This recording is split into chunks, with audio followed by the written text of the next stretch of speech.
यीशु शमौन फरीसी के घर में। लूका 7 बाब 36 से 50 आयत। फिर किसी फरीसी ने उससे दरख्वास्त की कि मेरे साथ खाना खा।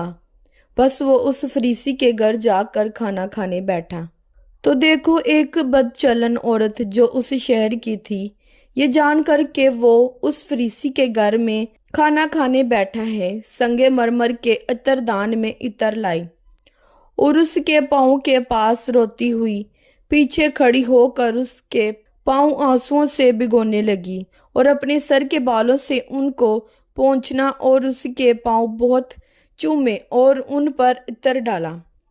उसकी दावत करने वाला फरीसी ये देखकर अपने जी में कहने लगा कि अगर ये शख्स नबी होता तो जानता कि जो इसे छूती है वो कौन और कैसी औरत है, क्योंकि बदचलन है।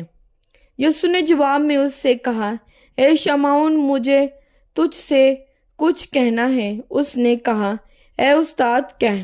किसी साहूकार के 2 कर्जदार थे, एक 500 दिनार का, दूसरा 50 का। जब उनके पास अदा करने को कुछ ना रहा तो उसने दोनों को बख्श दिया। बस उनमें से कौन उससे ज्यादा मोहब्बत रखेगा?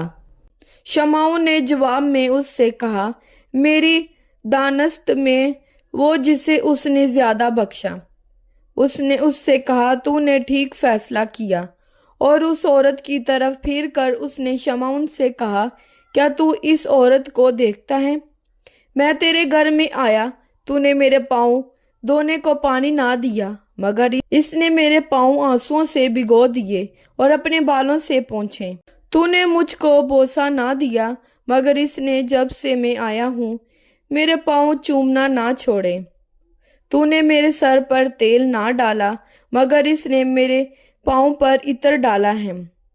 इसलिए मैं तुझसे कहता हूँ कि उसके गुनाह जो बहुत थे माफ हुए, क्योंकि इसने बहुत मोहब्बत की।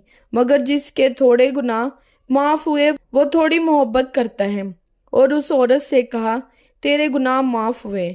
इस पर वो जो उसके साथ खाना खाने बैठे थे अपने जी में कहने लगे कि ये कौन है जो गुनाह भी माफ करता है। मगर उस औरत से कहा, तेरे ईमान ने तुझे बचा लिया, सलामत चली जा। कलाम पाक के पढ़े और सुने जाने पर खुदावंद की खास बरकत हो। खुदावंद का शुक्र हो। आमीन।